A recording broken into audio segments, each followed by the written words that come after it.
अच्छा, थ्रेडिंग का चैप्टर हमारा तकरीबन हो गया था। कुछ बातें रह गई थी, वो थोड़ा सा कर लेते हैं इसकी। ये हमने कर लिया था कि ग्लोबल वेरिएबल्स के बारे में भी पढ़ लिया था थ्रेडिंग के अंदर। एक ग्लोबल वेरिएबल्स किस तरीके से अफेक्ट करता है।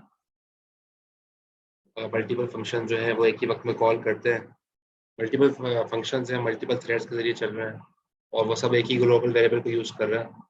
तो इस तरह से थ्रेड में क्या फ़र्क पड़ सकता है, ये हमने कर लिया था। ठीक है, जैसे मैंने एग्जांपल दी थी 60 की, कि वेरिएबल 60 था लेकिन फंक्शन 1 ने 40 किया, फंक्शन 2 जो है उसने 60 से स्टार्ट किया, फिर कॉन्टेक्स्ट स्विचिंग हुई, दोबारा 40 के यहाँ पर आया फंक्शन 1 पे। तो यहाँ तो 60 हो गई थी वैल्यू, तो यहाँ पर दोबारा वो 60 से आगे पड़ेगा, तो जिसकी वजह से रॉन्ग रिजल्ट आ जाएगा। ये लास्ट क्लास में हमने मेरे ख्याल में यहाँ तक किया। सर यहाँ तक कर लिया। हमने ये नहीं किया शायद, री एंट्रेंट libraries.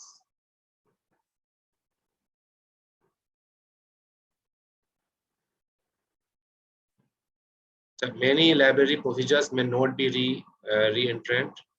They are not designed to have a second call to itself from the same process before it is completed. ठीक है, तो यहाँ पर ये बात कही जा रही है कि जैसे फंक्शंस होते हैं, जैसे ग्लोबल वेरिएबल्स हैं, ठीक है, ग्लोबल वेरिएबल जो है वो प्रॉब्लमेटिक हो सकते हैं थ्रेड्स के अंदर, क्योंकि ज़ाहिर है सारे थ्रेड उस ग्लोबल वेरिएबल को यूज कर रहे हैं। इस तरह जो फंक्शंस हैं जिसको हम प्रोसीजर भी कहते हैं, तो वो फंक्शन भी जो है ना वो री एंट्रेंट फंक्शंस जो है ना, उनके अंदर री एंट्रेंट फंक्शंस जो अगर हम डिफाइन कर दें, री फंक्शन का मतलब क्या है? जैसे एक फंक्शन बनाया फंक्शन 1 के नाम से, एक फंक्शन बनाया फंक्शन 1 के नाम से, ठीक है, और ये इसके अंदर कुछ चीज़ें होंगी, ठीक है, इस फंक्शन 1 में। इसमें एक फंक्शन बनाया फंक्शन 2 के नाम से, इसमें भी कुछ चीज़ें, कोई इंस्ट्रक्शन जो है हमने एग्जीक्यूट करवानी है। अब मेन प्रोग्राम के अंदर पहले हमने कॉल किया फंक्शन 1 को, पहले फंक्शन 1 को कॉल किया, ठीक है, एक थ्रेड के जरिए, ठीक है, थ्रेड 1 डॉट फंक्शन 1 चलाया हमने, यानी कि थ्रेड 1 के जरिए फंक्शन 1 चला दिया हमने, और थ्रेड 2 के जरिए हमने फंक्शन 2 चला दिया। अब दोनों थ्रेड चल रहे हैं, दोनों थ्रेड जो है अलग अलग फंक्शन को एग्जीक्यूट कर रहे हैं। जब थ्रेड 2 हो क्या रहा है, जैसे फंक्शन 1 चल रहा था और फंक्शन 1 चलने के दौरान अगर इसका टाइम स्लाइस खत्म हो गया इस थ्रेड का, ये थ्रेड 1 चला रहा था ये फंक्शन, ठीक है, और इसका टाइम स्लाइस अगर कंप्लीट हो गया तो कॉन्टेक्स्ट स्विचिंग होगी थ्रेड 2 पे, ठीक है, थ्रेड 2 चलना शुरू हो जाएगा। तो थ्रेड 2, अच्छा यहाँ पर ये फंक्शन 1 यूं कर लेते हैं, फंक्शन 1 और फंक्शन 2 दोनों थ्रेड चला रहे हैं मिलके, अगर फॉर एग्जाम्पल ऐसा भी कर सकते हैं, या यूं कर लें, चलें ये अलग अलग ही चला रहे हैं। तो थ्रेड 2 जो है अगर वो फंक्शन 2 चला रहा है, ठीक, फिर कॉन्टेक्स्ट स्विचिंग होगी दोबारा, दोबारा यानी कि फॉर थ्रेड 2 जब का टाइम आया, थ्रेड 2 ने फंक्शन 2 चलाया, कॉन्टेक्स्ट स्विचिंग हुई, फिर दोबारा थ्रेड 1 की बारी आई, तो ये थ्रेड 1 को वहीं से एग्जीक्यूट करे जहां से छोड़ा था। ये ना हो कि मतलब, अच्छा थ्रेड 1 ये तो वहीं से एग्जीक्यूट करेगा जहां छोड़ा, लेकिन हो सकता है थ्रेड 1 के अंदर ही फंक्शन 1 एक से ज्यादा मरतबा कॉल किया गया। तो मैं इसको सही तरीके से समझा देता हूँ यहाँ पर क्लियर करके।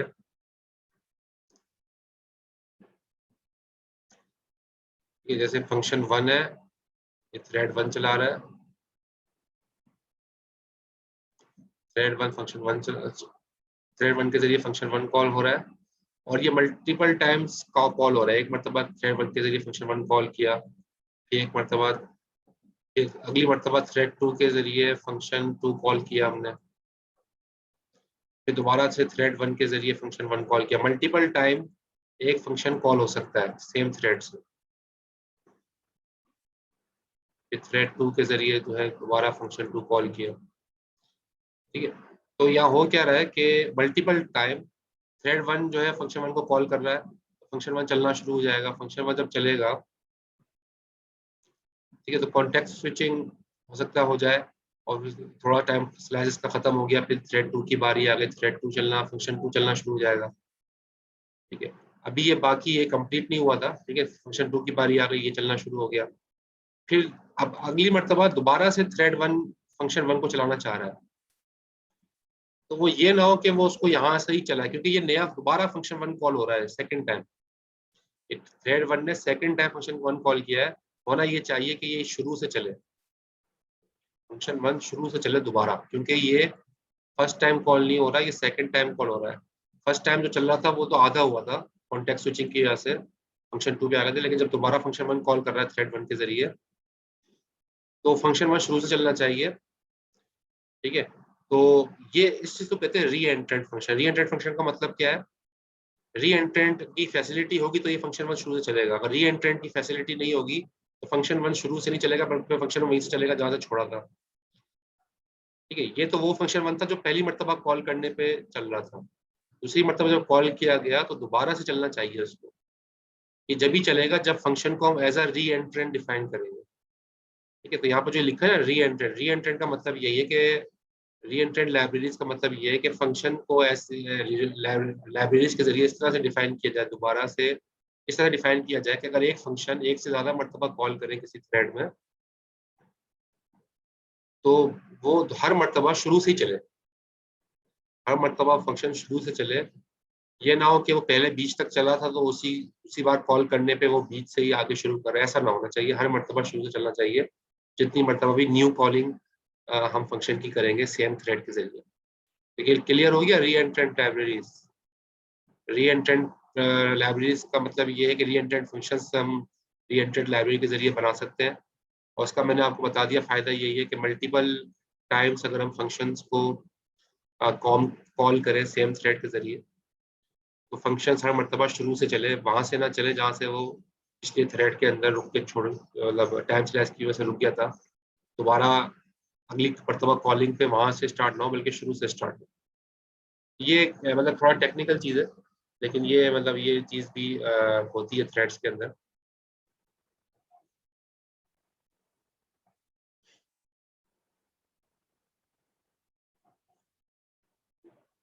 अच्छा, ये लिनक्स के थ्रेड्स की बात हो रही है यहाँ पर। लिनक्स के अंदर जाहिर है क्लोन के जरिए जो है लिनक्स के जितने थ्रेड्स होते हैं वो सारे ज़्यादातर हम टास्क कह रहे होते हैं लिनक्स के अंदर थ्रेड्स को, कि एक टास्क चल रहा है दूसरा टास्क चल रहा है, हकीकत में वो थ्रेड्स बैकग्राउंड में चल रहे होते हैं। और थ्रेड की क्रिएशन होती है वो क्लोन सिस्टम कॉल के जरिए थ्रेड जो है वो क्रिएट होता है। तो clone allows a child task to share the address space of the parent task. Clone जाहिर है हमने पढ़ा था ना, फोर्क के जरिए से चाइल्ड फोर्क जो है वो तो जाहिर है पेरेंट होता है, वो फौरन एग्जिट कमांड चल जाए तो चाइल्ड प्रोसेस क्रिएट हो जाता है, और चाइल्ड जो है वो एक्चुअली वो चाइल्ड प्रोसेस जो है वो एक्चुअली क्लोन ही होता है पेरेंट का। जैसे यहाँ पर भी दिखाया गया कि ये यूजर का प्रोग्राम है, ठीक है, लाइब्रेरी के अंदर फोर्क भी है, और फोर्क के जरिए से जब आप सिस्टम फोर्क चलाएंगे तो वो जो चाइल्ड प्रोसेस है उसका क्लोन यूज करेगा। ठीक है, तो होता यही है कि कर्नल के अंदर जैसे ही फोर्क चलाते हैं उसका चाइल्ड प्रोसेस भी एज अ क्लोन क्रिएट हो जाता है। तो बहरहाल ये काम भी थ्रेडिंग के जरिए जो है वो लिनक्स के अंदर इम्प्लीमेंटेड है।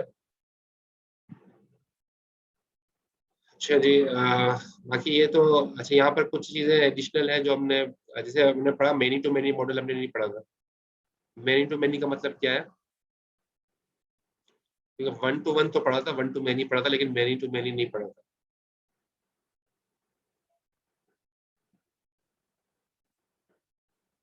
अलाउ मेनी टू मेनी क्या है? Allows many user threads to be map to a many colonel.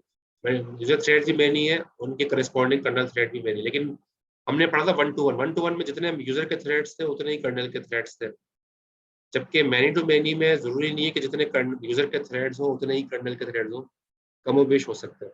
जैसे यहाँ पर देखें चार चार थ्रेड जो है नीचे नजर आ रहे हैं आपको यूजर के हैं, और कर्नल के थ्रेड जो है यहाँ पर आपको नजर आ रहे होंगे तीन, जो कि कर्नल के हैं। तो यहाँ तीन थ्रेड्स जो है वो चारों थ्रेड्स को मैनेज कर रहे हैं। तो ऐसा भी और मुमकिन है कि जरूरी नहीं है कि वन टू वन रेशो हो। मैनी टू मैनी के अंदर ये चीज़ बताई गई है कि मैनी थ्रेड जो है वो मैनी थ्रेड के साथ इंटरेक्ट कर सकते हैं। तो allows operating system to create a sufficient number of thread. तो जरूरी वो देखेंगे कि अगर तीन थ्रेड के जरिए अगर ये चार थ्रेड मैनेज हो रहे हैं तो तीन थ्रेड ही काफी है, चार थ्रेड क्रिएट करने की जरूरत नहीं पड़ेगी। तो विंडोज सोलरिस का जो वर्जन 9 से पहले के सिस्टम थे वो यही यूज करते थे मॉडल मैनी टू मैनी, या विंडोज NT 2000 के अंदर भी जो थ्रेड फाइबर का पैकेज है उसके अंदर भी यही चीज many to many model implemented है। इसके अलावा टू लेवल मॉडल भी मौजूद है। टू लेवल मॉडल क्या है? Similar to many except that it allows a user thread to be bound to a kernel thread.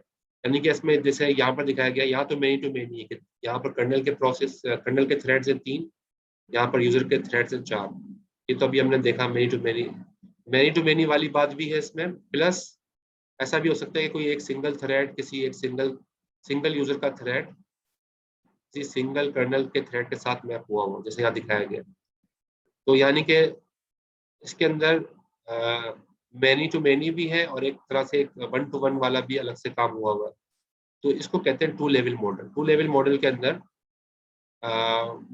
2-3 models जैसे मैनी टू मैनी और 1 to 1 दोनों को इकट्ठा भी किया जा सकता है। इसकी एग्जांपल्स ये ऑपरेटिंग सिस्टम है जो इसको इस तरह के मॉडल को यूज करते थे।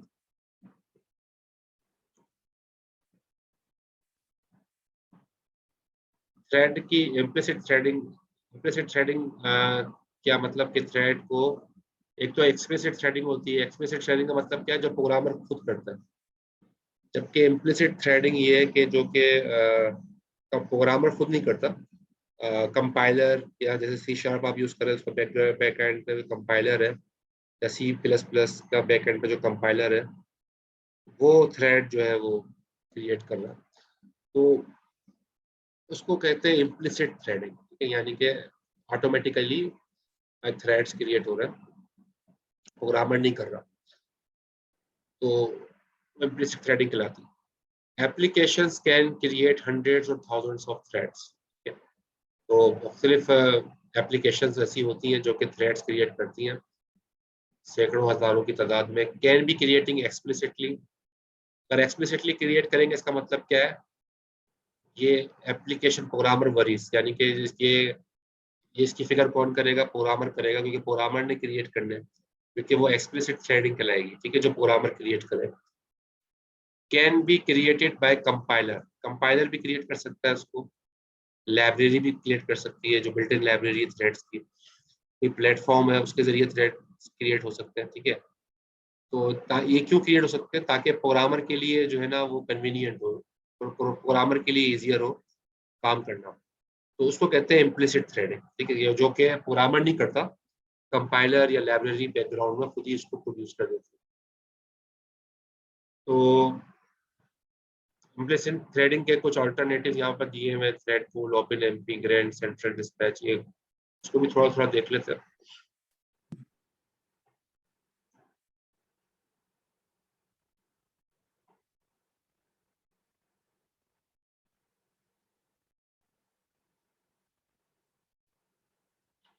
Thread pool create a number of threads in a pool where they await for work. ठीक है, यानी कि थ्रेड पूल के जरिए भी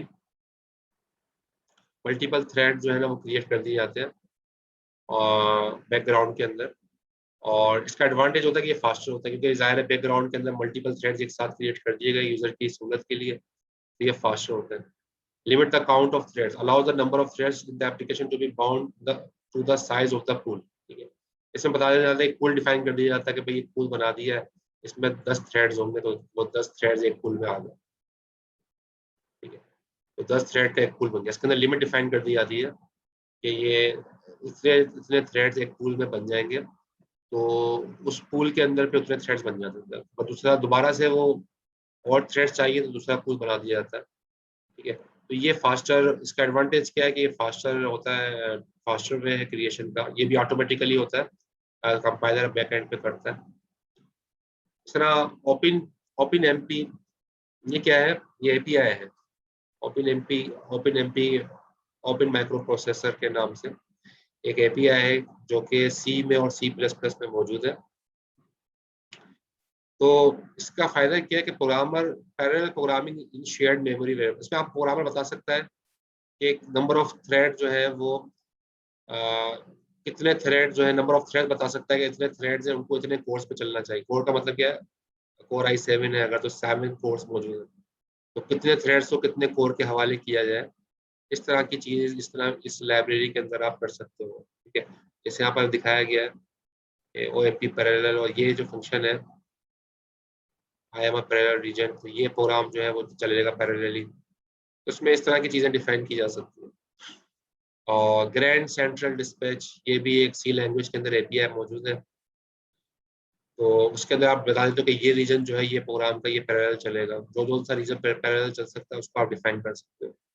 तो वो रीजन रीजन जो है वो पैरेलल चलता है और बाकी सीरियल में चलेंगे।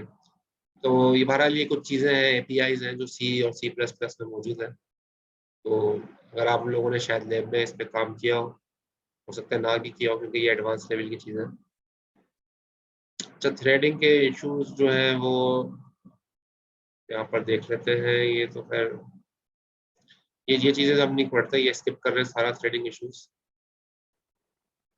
ये कर लेते हैं, बस ये कर लेते हैं स्केजुलर एक्टिविटी, स्केजुलर एक्टिवेशन। जैसे यहाँ पर देखें स्केजुलर एक्टिवेशन यानी कि कर्नल किस तरीके से थ्रेड और कर्नल आपस में किस तरीके से रेस्पॉन्स करते हैं, इसको देख लेते हैं स्लाइड को। ये जो आपको नजर आ रहा है कलर कलर बॉक्स नजर आ रहा है नीचे, ठीक है, ग्रीन कलर में, ये क्या है? ये रन टाइम सिस्टम लैब, ये थ्रेड की लाइब्रेरी, ठीक है, ये थ्रेड की लाइब्रेरी है। और थ्रेड की लाइब्रेरी के अंदर थ्रेड टेबल भी मौजूद है। ये नंबर ऑफ थ्रेड्स है, ठीक है। ये प्रोसेस के अंदर ये दिखाया गया, ये सर्कल के अंदर एक प्रोसेस है। इस प्रोसेस के अंदर 3 थ्रेड्स हैं। इन 3 थ्रेड्स की जो इंफॉर्मेशन है वो उनकी रेस्पेक्टिव थ्रेड टेबल के अंदर मौजूद है। और ये लाइब्रेरी सिस्टम की लाइब्रेरी के अंदर थ्रेड टेबल भी बनी हुई है, ठीक है। और ये स्क्वायर बॉक्स बना हुआ है, ये जो छोटा सा बॉक्स बना हुआ है ये क्या है? ये है लाइब्रेरी रजिस्टर। ये लाइब्रेरी को रजिस्टर कराने के लिए हैंडलर है, ठीक है ना। ये हैंडलर है।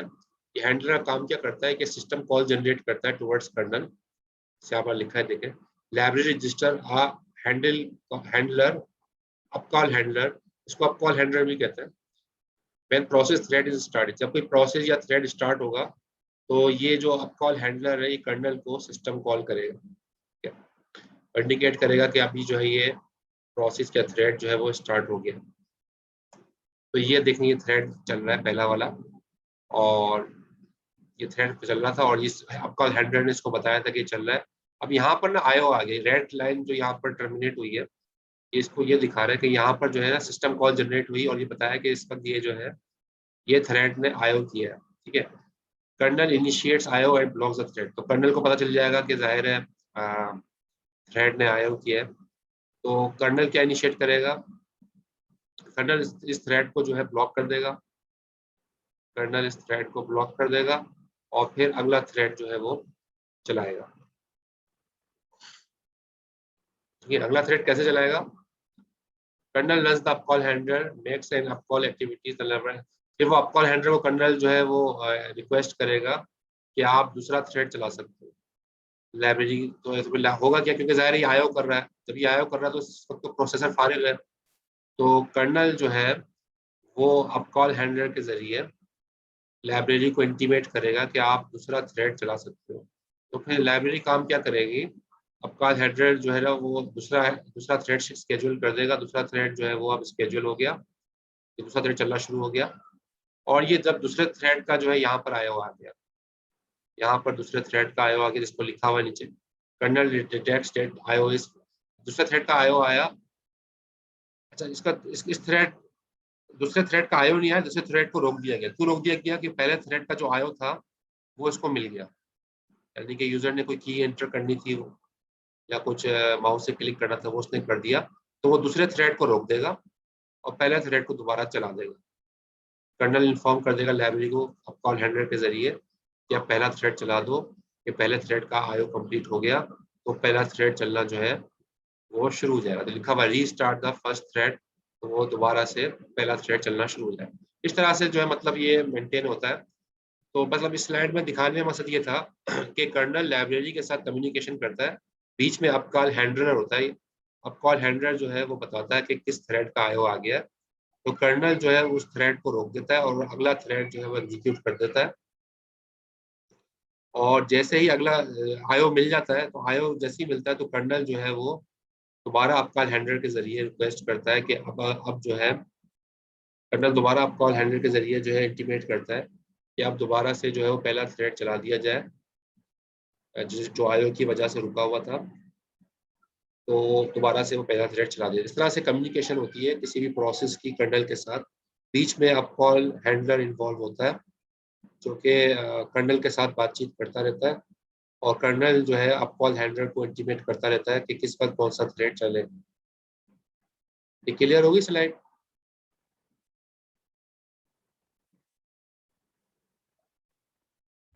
Yes sir.